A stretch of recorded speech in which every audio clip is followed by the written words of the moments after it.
Bismillahirrahmanirrahim.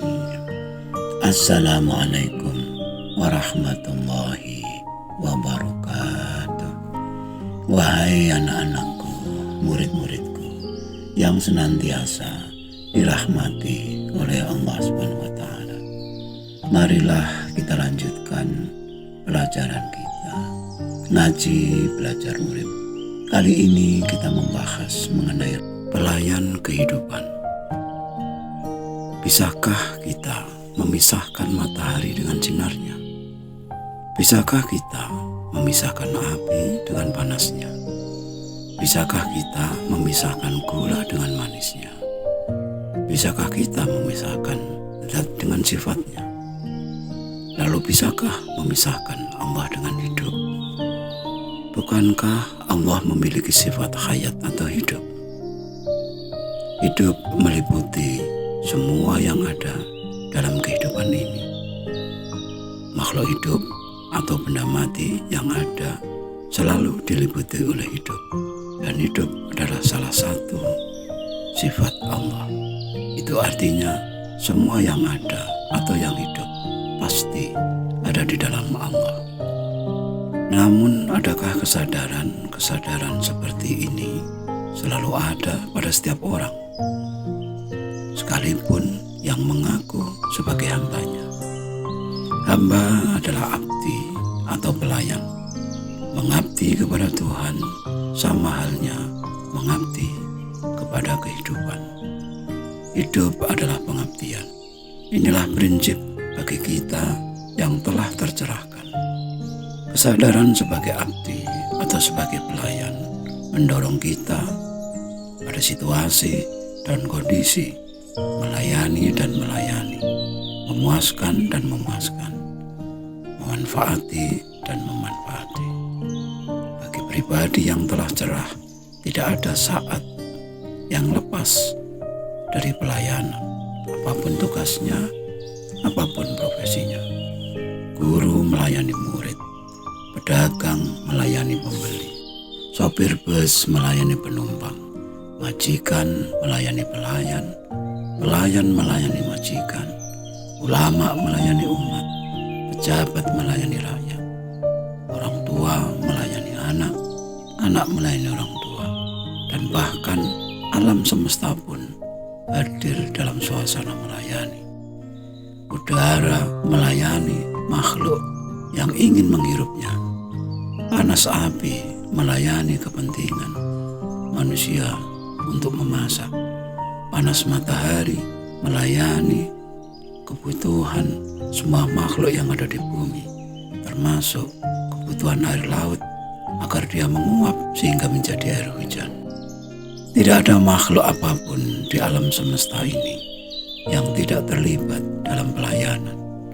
Mustahil kehidupan ini mampu terus berjalan tanpa pelayanan. Lalu, adakah kita sebagai manusia sadar akan hal itu? Jika memang sadar, mengapa banyak pejabat yang korup? Mengapa banyak pedagang yang curang? Mengapa masih banyak ulama palsu?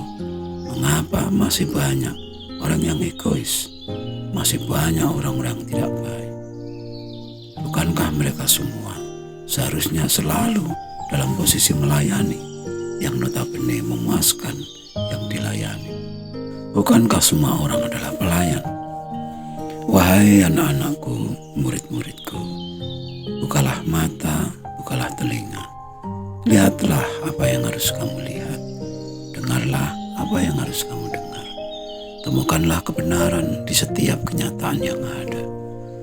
Sebagaimana kaki yang diciptakan berpasangan kanan dan kiri agar dapat berjalan, demikian pula yang baik dan yang buruk, yang taat dan yang membangkang.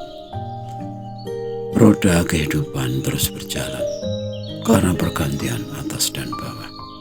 Adanya kerusakan, timbullah perawatan dan perbaikan. Adanya pelanggaran, timbullah sanksi dan hukuman.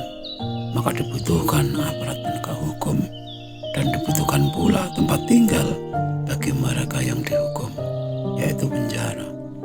Semua yang bisa kita saksikan dalam kehidupan ini Inilah kesempurnaan hidup dan telah berjalan ribuan tahun.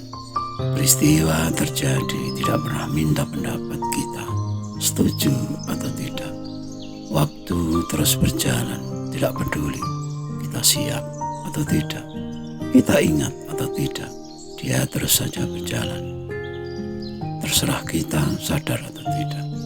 Sadarkah kita bahwa jam dinding di rumah kita selalu mengingatkan detik demi detik, dia tidak mau berhenti.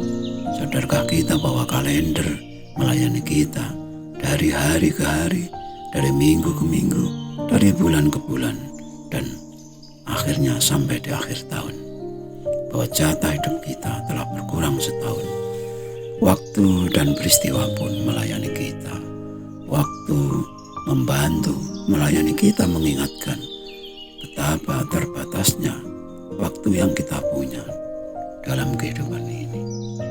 Peristiwa datang silih berganti, mengingatkan kita bahwa manusia begitu lemah menghadapinya. Gempa bumi, gunung meletus, tsunami, dan bahkan peperangan yang diciptakan manusia sendiri menunjukkan bahwa manusia amat lemah menghadapi peristiwa. Di tengah-tengah kesadaran betapa lemahnya manusia menghadapi waktu dan peristiwa, justru pelayanan menjadi solusi yang nyata.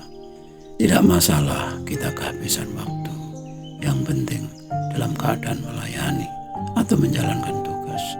Tidak masalah peristiwa apapun yang kita hadapi menghentikan kehidupan kita, yang penting dalam posisi menjalankan tugas. Bahkan mereka yang meninggal dalam melaksanakan tugasnya, mereka mati dalam keadaan syahid. Sekali lagi, adakah kesadaran kita dalam diri bahwa manusia adalah pelayan kehidupan? Sekian dulu wejangan yang mohon maaf atas segala kekurangan. Semoga selalu bermanfaat, dan marilah berdoa bersama. Ya Allah, mudahkanlah jalan pengabdian kami kepadamu. Amin, amin, amin, ya Rabbal Alamin. Wassalamualaikum warahmatullahi wabarakatuh.